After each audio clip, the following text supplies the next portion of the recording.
Ilya Nuzov, who is joining us from Belgium, Brussels, is the director of Eastern Europe and Central Asia desk for the International Federation for Human Rights.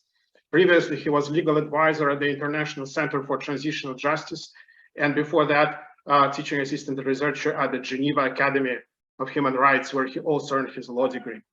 Ilya is a lawyer admitted to the New York Bar, and he has published articles in Open Democracy Net and in Moscow Times and many other publications. He is also one of the co-founders of Memorial France. Ilya, please, the floor is yours.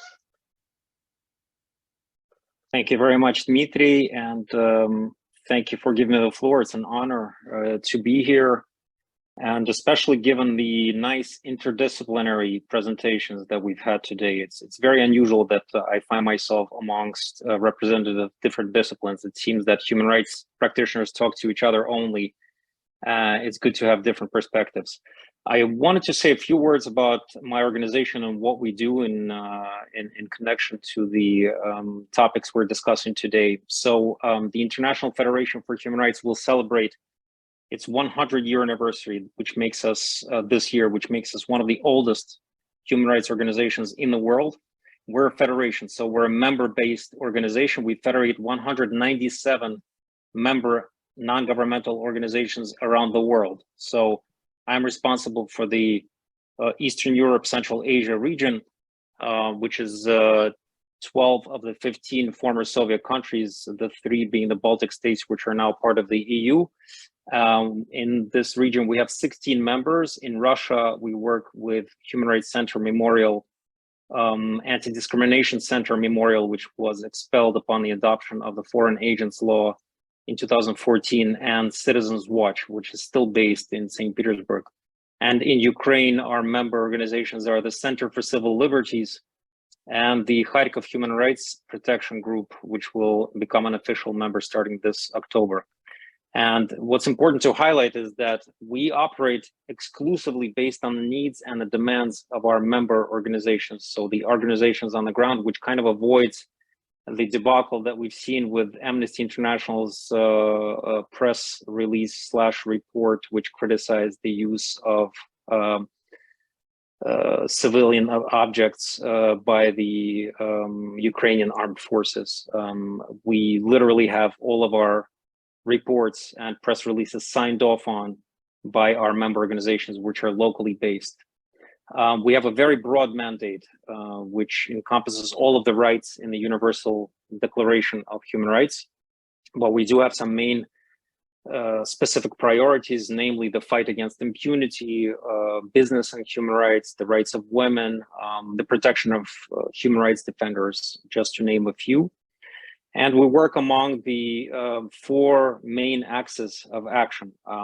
These are documentation of violations of international human rights law and international humanitarian law, the law of war, advocacy and awareness raising activities, litigation in national courts and international courts like the International Criminal Court, which was mentioned today, and coordination of work. And I will go through these and give you some examples of the work that we've done with respect to Russia and Ukraine.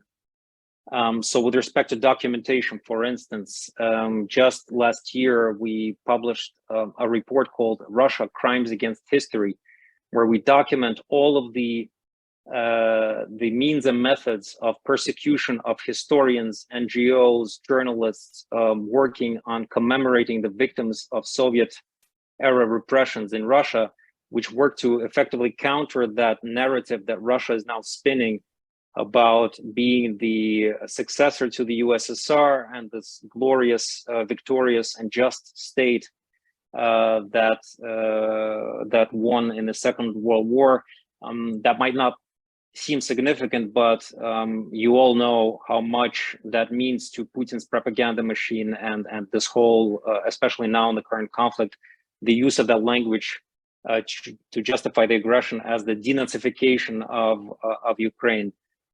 So by doing this documentation work and interviewing actually those that work on these issues, we try to undermine the ideological, to the extent that there is an ideology, foundation, one of the main ideological pillars of the Russian regime. If you permit me, I will shoot that report into the in the chat function. It is available in English English, French, and Russian languages. There it is. One of the other things that we've done with respect to Russia is to chronicle the liquidation of the two memorials, the Human Rights Center Memorial and International Memorial, which was just completed last April. We've sent our mission observation expert, a lawyer, to attend the hearings, and we've just published that report. And we've also, so in Ukraine, for instance, we've prepared submissions to the International Criminal Court. We've documented violations committed in non-government controlled territories such as sexualized crimes, and made numerous submissions to the ICC.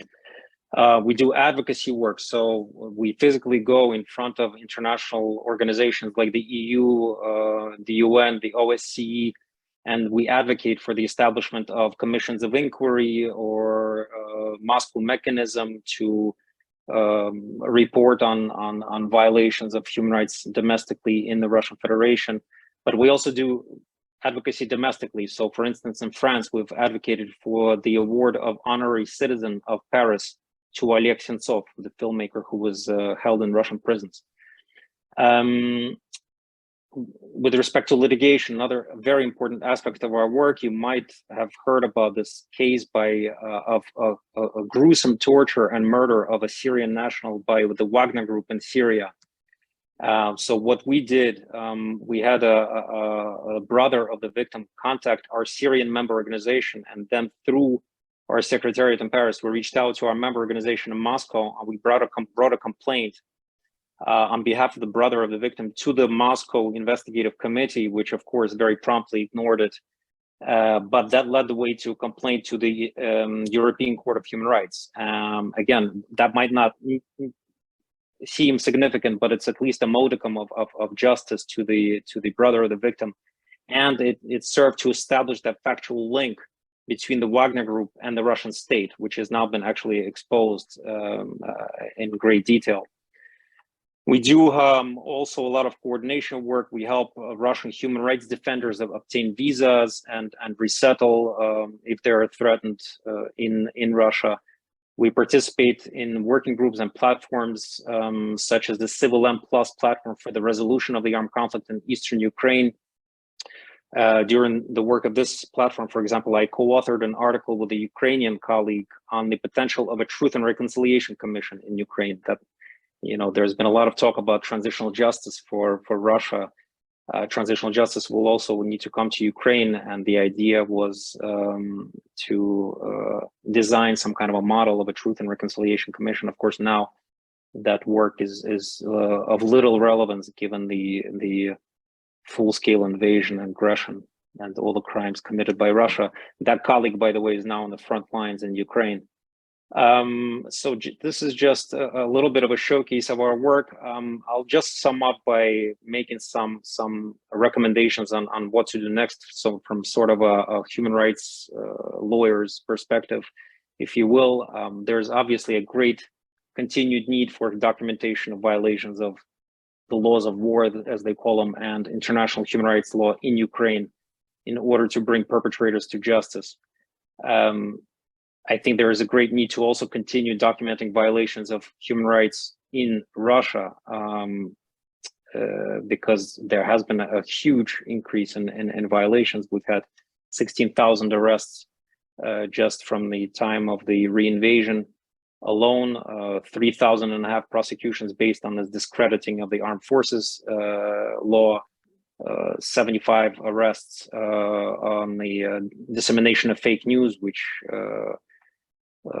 defendants under that law face 15 years in prison. There's a great need to keep awareness of the situation of the war in Ukraine, because, as you know, the interest and attention will wane eventually. We saw yesterday, for instance, right? It was the Independence Day in Ukraine.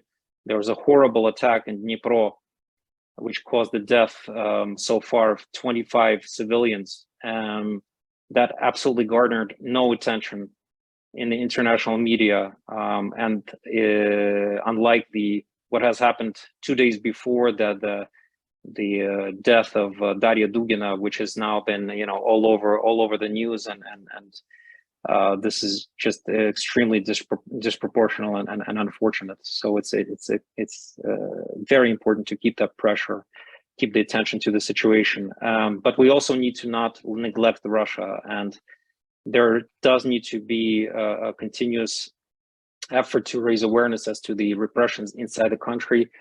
You know, I salute the work of your organization in organizing rallies. I think that it will be great to write op-eds to bring the voice of Russian Americans such as myself to the foray and to say that we are against this war. I haven't seen many of those, to be honest.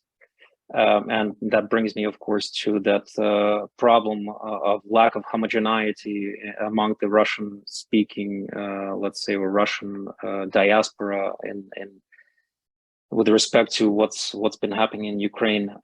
But there's also a need to break the information blockade inside Russia. So here, I'm not well equipped to make concrete recommendations, but there seems to be, you know, Russia's quite successful limiting the information that's coming inside the country, and truthful information. Advocacy is hugely important. We need to continue lobbying for sanctions for arms supply, and I should qualify that statement by saying, as a human rights defender, I'm not advocating that on behalf of my organization. That's my personal feeling. I think that more resolutions and statements should be adopted, undermining that, again, this ideological pillar of Russia, this obsession with victory in World War II that Russia has appropriated, although it's a Soviet victory. We should never forget that. But there also should be some advocacy for humanitarian visas. You know, the initiative for EU visa ban has been mentioned before. I oppose that very strongly. I think that's not a solution to anything. There's a great need for financing still for civil society, both inside and outside of Russia. So to the extent those of you who have access to people with deep pockets or organizations with deep pockets, there's always a need for that. And litigation. You know, many countries have passive nationality jurisdiction, which means that people that are inside Ukraine that get hurt or killed so criminal cases can be brought against perpetrators of crimes against citizens of the likes of the United States or other countries. Also on the basis of universal jurisdiction, we should also lobby for the establishment of a tribunal, a hybrid tribunal, to try those cases that will not be handled by the Ukrainian national system or the ICC, both for lack of resources and lack of capacity and other reasons. So I'll stop there. Thank you again for giving me the floor, and thanks.